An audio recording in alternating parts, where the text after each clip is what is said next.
Good morning student. Class 11th के अंदर according to new book जो आपका नया सिलेबस आया है उसमें हमारा जो फर्स्ट चैप्टर था उसमें एक और टॉपिक मैंने आपको पूरा अच्छी तरह से एक्सप्लेन नहीं किया था जो आपके कोर्स में अब बड़ा है, वो है व्यावसायिक जोखिम।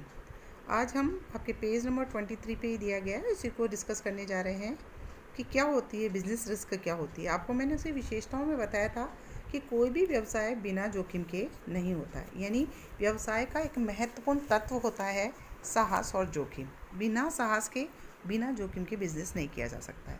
अब आता है कि व्यवसायिक जोखिम का मतलब क्या होता है। व्यवसाय में जोखिम का मतलब होता है कि अपर्याप्त लाभ होना या फिर हानि होने की संभावनाओं से होना।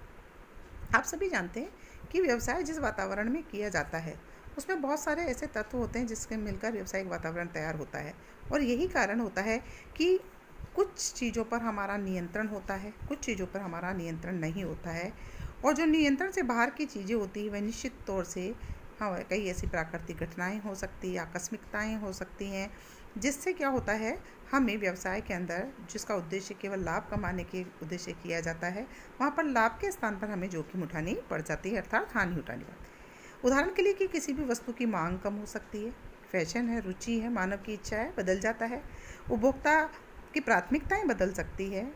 एक चीज़ जो हम बेच रहे थे उसको बेचने वाली बहुत सारी संस्थाएं हो सकती है जिससे हमें कंपटीशन करना पड़ सकता है, और क्या होता है कि हमारे लाभ की मात्रा कम हो जाती है, यानी बाज़ार में दूसरे की हिस्सेदारी बढ़ जाती है। ऐसे ही जो हम माल प्रोडक्ट करने के लिए कच्चे माल का उपयोग करते हैं उनके मूल्यों में वृद्धि हो जाए, या उनके जो सप्लायर हैं उनकी अचानक से कमी हो जाए, या उनको प्राप्त करने के लिए हमें अधिक भुगतान करना पड़ जाए, तो बहुत सारे ऐसे कारण होते हैं जिसके कारण क्या होता है हमारा जो माल होता है या जो हमारे प्रोडक्ट होते हैं उनकी कॉस्ट इंक्रीज़ हो जाती है, और कॉस्ट इंक्रीज़ होगी बाज़ार में तो दाम उतने में ही बिकती है चीज़ जितने पे दूसरा प्रतियोगी बेच रहा है। ऐसी कंडीशन में क्या होता है हमारे लाभ के जो होते हैं, हमारे प्रॉफिट्स होते हैं वो क्या हो जाते हैं, कम हो जाते हैं। व्यवसाय में इन अनिश्चितताओं के कारण जो जोखिम होते हैं उसको हमने दो जोखिमों के रूप में बांटा है। दो प्रकार की जोखिमों का सामना करना पड़ता है, अनिश्चित जोखिम और दूसरी होती है शुद्ध जोखिम। अनिश्चित जोखिम क्या होती है? अनिश्चित जोखिमों में दो संभावनाएं विद्यमान रहती है, लाभ की भी और हानि की भी। संदिग्ध हानियाँ बाजार की दशाएं, उनकी मांग में कमी, पूर्ति उतार चढ़ाव, तथा इसका कारण होता है कि मूल्य में आए परिवर्तन से ग्राहकों की रुचि और फैशन में परिवर्तन होना इसका महत्वपूर्ण कारण होता है। यदि बाजार की स्थिति व्यवसाय के फेवर में होती है तो क्या होगा, बिजनेस में लाभ होगा। लेकिन अगर वो अनफेवर मतलब हमारे विपरीत है यानी प्रतिकूल है तो हमें क्या हो जाएगी, हानि उठाने की संभावनाएं बढ़ जाएगी, अर्थात व्यवसाय को जोखिम होगी। दूसरी तरफ शुद्ध जोखिम की बात करते हैं तो शुद्ध जोखिम में या तो हानि होगी या हानि नहीं होगी।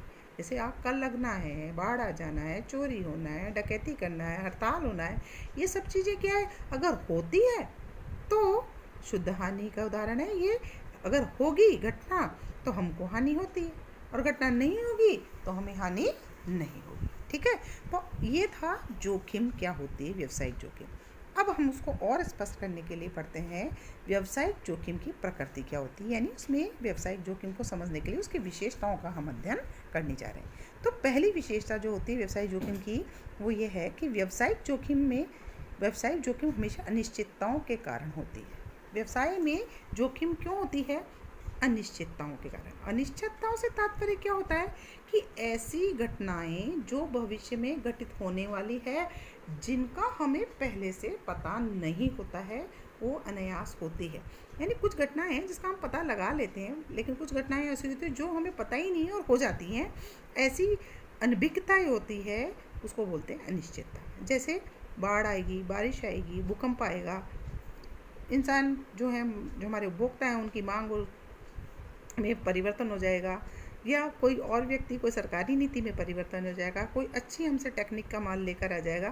तो ये सब चीज़ें क्या है, ऐसे अनिश्चितताओं के उदाहरण हैं जिसकी वजह से हमें क्या होती है, व्यवसायिक जोखिम हो सकती है। तो इनसे अनिश्चितता बनी रहती है और ये परिवर्तन व्यवसाय के लिए जोखिम का कारण हो जाते हैं। ठीक है, तो अर्थात कहने का क्या है कि व्यवसायिक जोखिम में अनिश्चितता होती है तभी हमें व्यवसायिक जोखिम के रूप में मिलती है। दूसरा होता है जोखिम प्रत्येक व्यवसाय का अभिन्न अंग होती है। जोखिम की कहते हैं कोई भी व्यवसाय, मैंने आपको पहले भी बताया, उसका महत्वपूर्ण तत्व होता है जोखिम। कोई भी व्यवसाय इससे अछूता नहीं रह सकता। जहाँ व्यवसाय होता है उद्देश्य चाहे लाभ कमाना हो सकता है, लेकिन उस जोखिम से वह अछूता नहीं रह सकता है। ये हो सकता है कि किसी बिजनेस में हाँ जोखिम की मात्रा है वो ज़्यादा होती है, किसी में कम होती है, किसी की जोखिमों को हम पहले से आभास करके कम कर सकते हैं, लेकिन ये नहीं कह सकते कि बिज़नेस में जोखिम होगी नहीं। सब कुछ अच्छा चलते चलते भी कई बार ऐसा होता है कि हमें पता ही नहीं लगता कि कब हम नुकसान में चले गए। अर्थात व्यवसाय के अंदर जोखिम विद्यमान रहती है। नेक्स्ट पॉइंट आता है कि जोखिम की मात्रा व्यवसाय की आकार और उसकी प्रकृति पर निर्भर करती है। आप सभी जानते हैं, कहते हैं ना, एक जितने जैसी व्यवसाय की प्रकृति उसमें उसी के हिसाब से उसकी लाभ हानि होती है। जैसे हम कोई भी जॉब करते हैं या कोई भी प्रोफेशन अपनाते हैं, उनमें भी अपने हानि लाभ होते हैं। तो ऐसे व्यवसाय की प्रकृति है, जैसे आप उत्पादन का कार्य करते हैं या वस्तुओं का विक्रय करते हैं या आप सेवाएं देते हैं, तो उसका आकार छोटा है, बड़ा है, मध्यम आकार है ना, और उसके अंदर भी उत्पादन विक्रय की मात्रा कैसी है। तो ये सारे एलिमेंट्स जो होते हैं ये व्यवसाय की जोखिम का क्या करते हैं, निर्धारण। जैसे कहते हैं कि बड़ा व्यवसाय बड़ी जोखिम, छोटा व्यवसाय छोटी जोखिम। नेचुरली है, छोटा काम करेंगे तो छोटी जोखिम होगी, बड़ा काम करेंगे तो बड़ी जोखिम होगी। ऐसे ही कुछ व्यवसाय होते हैं जो फैशन की चीज़ों पर लेन देन करते हैं।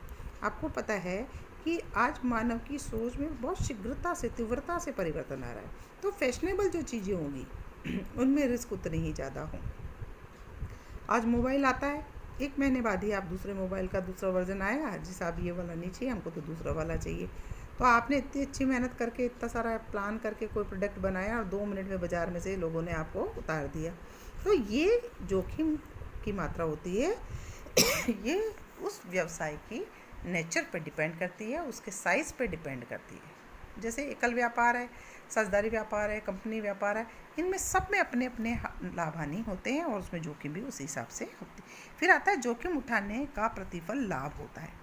कहते हैं कि जोखिम नहीं तो लाभ नहीं। जो जितनी बड़ी रिस्क उठाता है ना, मैं बता दूं आपको, उतना ही ज़्यादा लाभ कमाता है।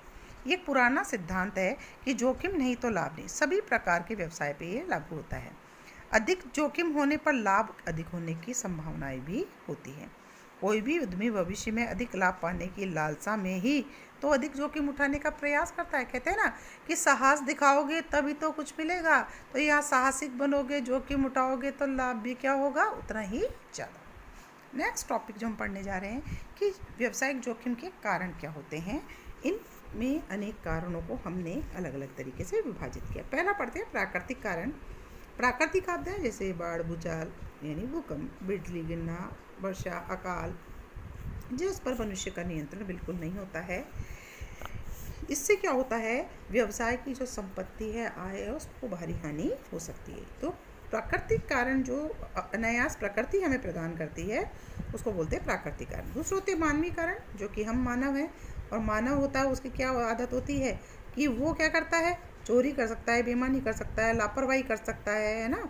तो उसकी वजह से क्या हो सकते हैं, मानवीय कारणों से उसकी गलती से हड़ताल हो सकती है, झगड़े कर सकता है, या जो हमारे कार्य करने वाले कर्मचारी हैं वो ढंग से कार्य नहीं करें। तो ये सब मानवीय कारणों के अंदर आते हैं, जिससे हमें क्या होता है, व्यावसायिक जोखिम का सामना करना पड़ता है। तीसरा होता है आर्थिक कारण। इसके अंदर आता है माल के मांग में अनिश्चितता का होना, कंपटीशन का ज़्यादा होना, मूल्यों में परिवर्तन होना, ग्राहक की राशियाँ जो होती हैं जो हमें प्राप्त करनी होती हैं वो अगर मान लीजिए कोई नहीं चुकाता है, या कोई टेक्निकल बहुत जल्दी से चेंजेज आ जाते हैं, प्रोडक्शन करने की उत्पादन विधियों में परिवर्तन है, इन सबको इसमें शामिल किया जाता है।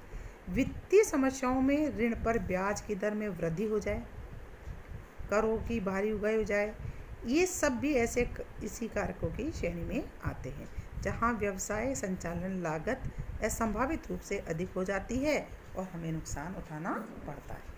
और अंत में आता है अन्य कारण, जिसके अंदर आती है अदृश्य घटनाएं जो हमें दिखाई नहीं देती और अनायास हो जाती हैं। जैसे पॉलिटिकल पार्टी बदल गई देश के अंदर, जो हमारी अभी सरकार चल रही है वो बदल जाए, उथल पुथल हो जाए उनमें, या अचानक से कोई मशीन ख़राब हो जाए, या कोई बॉयलर फट जाए, जैसे मशीन के साथ बॉयलर लगे हुए होते हैं, या आपके जो मुद्रा हैं उनकी विनिमय दर होती है, एक्सचेंज रेट होती है, उनमें कोई परिवर्तन आ जाए, या सरकार की और कोई नीतियाँ हैं उनमें कोई परिवर्तन आ जाए, तो ये भी व्यावसायिक जोखिम की संभावनाओं को क्या करते हैं, बढ़ाते हैं।